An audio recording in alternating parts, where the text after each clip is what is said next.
오늘은 말씀대로 이루셨사오매라는 제목으로 하나님의 말씀을 함께 나누겠습니다.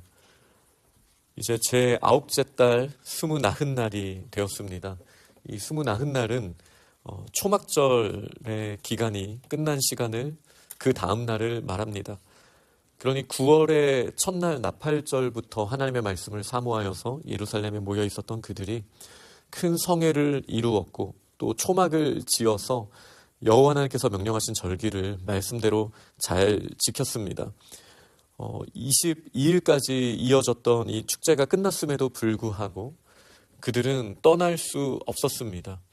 하나님의 말씀을 묵상하고 하나님의 은혜를 생각할수록 그들의 죄는 더 크게 느껴졌고 이 문제를 제대로 해결하지 않으면 안 된다라는 마음이 있었기 때문에 그 전까지는 하나님의 명령에 순종함으로 그 절기를 지킨 것이라면 이 절기가 끝난 다음에도 그들은 자원하는 마음으로 하나님 앞에서 이제 결단하고 또 언약을 다시 세울 수 있는 그런 자세를 갖추는 것을 오늘 본문에서 또 이제 내일 본문까지 저희가 이어서 묵상하게 됩니다. 이들은 낮 4분의 1 동안 하나님의 율법책을 낭독하고 말씀을 채우는 시간을 가졌습니다. 낮 4분의 1은 3시간이라고 생각하시면 됩니다. 밤과 낮으로 우리가 창세기 1장부터 구분을 하잖아요. 그러니까 12시간의 4분의 1이라고 생각하시면 되겠습니다. 그러니까 3시간 동안의 말씀을 다시 묵상합니다. 이들은 이미 22일 동안이나 이렇게 말씀으로 계속 채웠던 것을 저희는 기억합니다. 그러나 그것으로 만족하지 않고 다시 말씀을 채우는 모습부터 시작을 합니다. 그리고 이어서 3시간 동안은 죄를 자복하고 하나님을 경배하는 모습으로 나아가게 됩니다. 그 중에 이제 리더십들 몇 사람은 단에 올라와서 큰 소리로 하나님 앞에 부르짖습니다.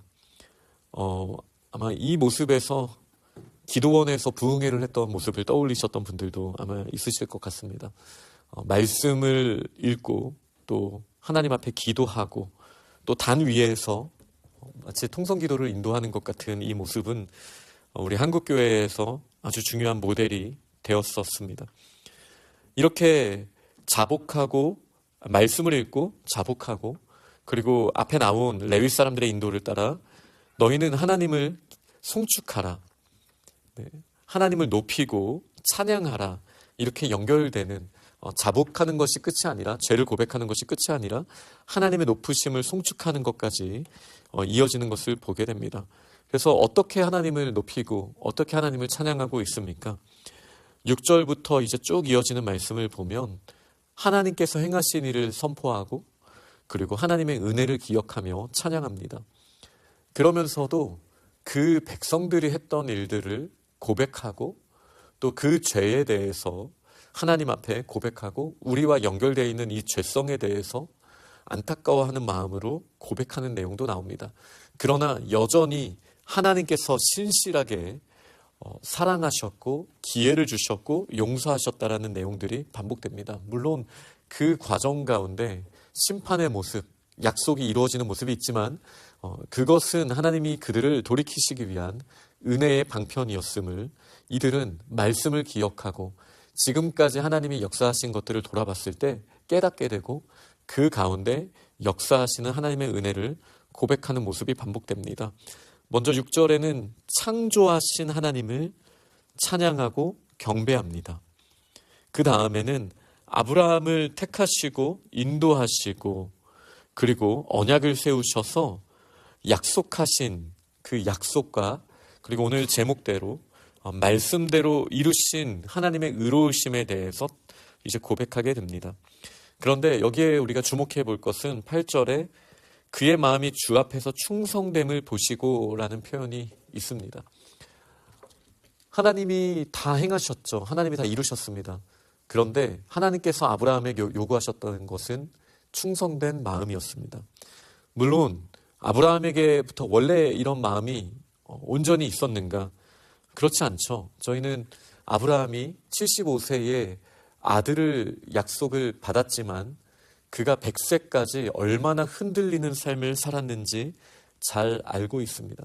그러나 하나님께서는 이 25년의 기간 동안 아브라함의 믿음을 키워주셨습니다. 때로는 하나님께서 선하게 인도하심으로, 때로는 그가 넘어지고 아픔을 경험함을 통하여 하나님께서는 충성된 마음을 아브라함에게 주셨던 것을 저희가 보게 됩니다. 이 맥락에서 보면 아브라함에게는 25년 동안의 그런 훈련의 기간이 있었지만 이스라엘에게는 이때로부터 훨씬 더 긴 시간, 약 1500년이 되는 그 시간 동안 얼마나 많은 하나님께서 그들이 충성된 마음을 갖도록 다져주시고 때로는 사랑의 품으로 안아주시는 그런 일들이 있었습니까? 그래서 이제 출애굽뿐만 아니라 계속 이어서 이 땅에 와서 있었던 일들에 대해 고백을 하면서 마치 아브라함에게 충성된 마음을 주시고 언약을 다시 회복해 주셨던 그 은혜를 돌아보면서 우리 조상들에게도 그렇게 역사하신 하나님을 지금 기억하며 송축하고 하나님의 은혜를 높이고 있는 것을, 은혜에 대한 고백을 높이고 있는 것을 저희가 말씀을 통해 보게 됩니다. 그리고 이제 내일 말씀을 통해 보면 우리가 이제는 이 하나님의 신실하심을 기억하며 언약의 자리에 다시 섭니다. 충성된 마음으로, 아브라함처럼 이제는 충성된 마음으로 다시 섭니다. 하나님, 우리들의 연약함을 용서하시는 신실하신 의로우신 하나님, 이제는 하나님의 약속대로 서는 저희들에게 하나님의 이제 새로운 은혜를 부어주옵소서. 이런 마음으로 서는 모습이 이제 느헤미야 9장에 있다라고 말할 수 있겠습니다. 저희가 두드림 집회가 잘 마무리되었습니다. 그리고 저도 은혜로운 그 집회에 참여하면서 하나님이 주신 말씀의 은혜를 크게 받았는데요. 어제 강사 목사님이 주신 말씀들 중에 물론 요나에 대한 이야기는 처음에 주신 말씀이지만, 첫 집회 때 주신 말씀이지만, 요나는 그가 물고기 배에 들어갔던 것을 이제 심판이라고 처음에는 생각했었습니다. 내가 불순종했기 때문에 하나님께서 그에 대한 마땅한 처벌을 나에게 주셨구나. 우리가 거기서 멈출 수 있죠. 그러나 강사 목사님은 그것이 전부가 아니라는 은혜의 말씀을 분명하게 하셨습니다. 물고기 배는 구원이었습니다.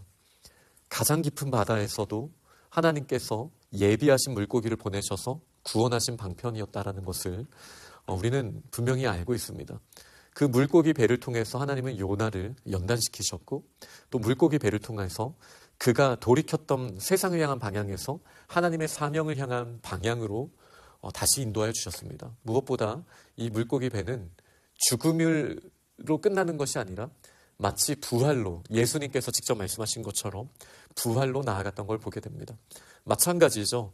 오늘 이 느헤미야 공동체에게도 그들이 물고기 배에 있는 것과 같은 현 상황에서, 그리고 과거를 바라봤을 때 그런 상황에서 요나 2장의 그 깊은 기도처럼 하나님 앞에 다시 기도하며 나아가는 그 자리, 지금 경험하고 있는 어려움과 고통, 힘든 모든 일들이 우리는 하나님 앞에 잘못해서 일어나는 일이라고 쉽게 생각할 수 있지만, 그러나 하나님께서는 그 바닥을 향해 갔던 저희들을 구원해 주시고 전환점을 이루어 주시는 방편으로 준비하셨다라는 것을 우리는 깨달아야 합니다. 어떻게 해요? 말씀을 읽음으로 하나님의 약속이 얼마나 선명한지를 알아야 합니다. 말씀에 우리의 마음을 비추어 봄으로 우리가 얼마나 죄성 가운데 있었는지를 스스로 깨달아야 합니다. 그리고 우리의 죄를 자복하고, 그리고 하나님 앞에 경배하고 하나님이 행하신 크신 일을 우리가 고백하며 나아갈 때 어떤 일이 일어나게 됩니까?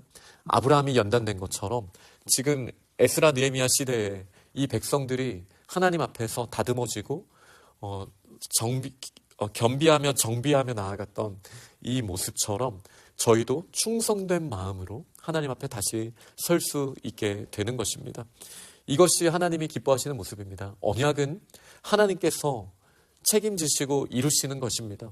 그러나 이 언약 안에서 누릴 수 있는 개개인들은, 공동체들은 다음과 같은 특징을 가지고 있습니다. 바로 충성된 마음으로 그 언약을 믿음 안에서 누리게 된다는 사실이죠. 결국은 우리의 마음과 믿음의 문제입니다.